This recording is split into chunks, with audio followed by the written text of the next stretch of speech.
Well, the SACCI annual convention drawing to a close today, and there's a focus on infrastructure in Africa in one of the sessions. It's a topic we talk a lot about. Snowy Khoza, who is CEO of Bigen Africa, joins us for more. Good morning, Snowy. Now, you're talking to this conference, Business in a New Africa Paradigm is the title of it, the SACCI annual convention. And you're talking about infrastructure this morning. It seems to me a topic whereby there's lots of talk and certainly in South Africa not enough action. What are you going to tell the conference this morning? Good morning, Dave. Three things that I'm going to focus on. The first one is how should government and business interact on infrastructure expansion plans.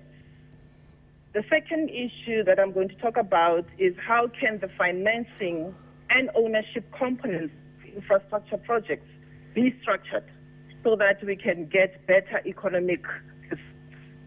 The third one is what opportunities are there to strengthen the trade links of other African countries in a way that we use infrastructure and that offers also opportunities for the benefits in improving the quality of life of all the people in the continent.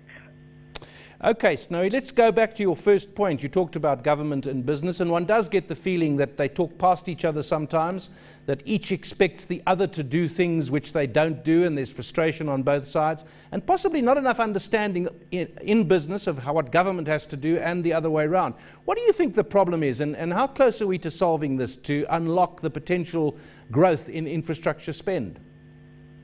Dave, I believe that there's already cooperation and partnership between government and business, but we need to strengthen that and improve that.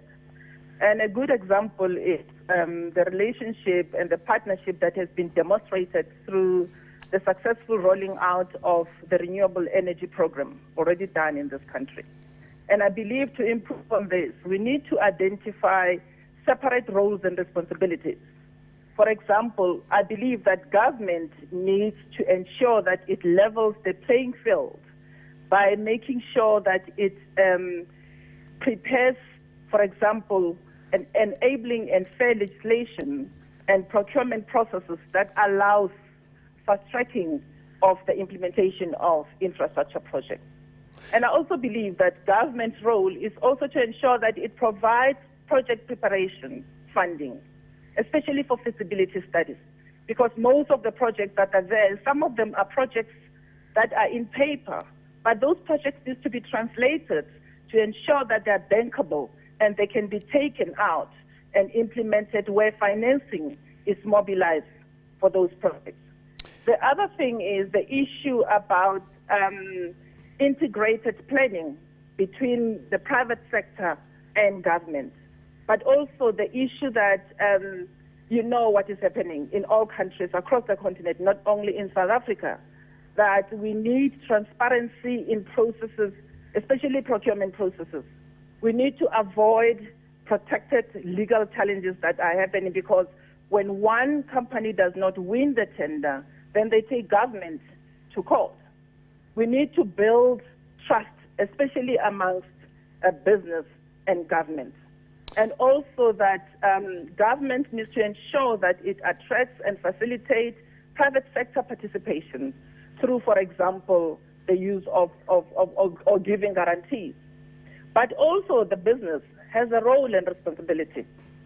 I believe that as business, we need to make sure that we avoid collusive behavior. We have seen that happening in South Africa. And I believe that if we're not careful, it's going to spread across the continent. But also to say that business or private sector must be realistic in the expectations of the return on investment. I mean, some of the pricing that we're seeing that business is doing for public sector projects, they're just unreasonable, let me say that. Yeah. And, you know, the other thing that I wanted to say is that we also need to make sure that private sector and business also invest in infrastructure projects.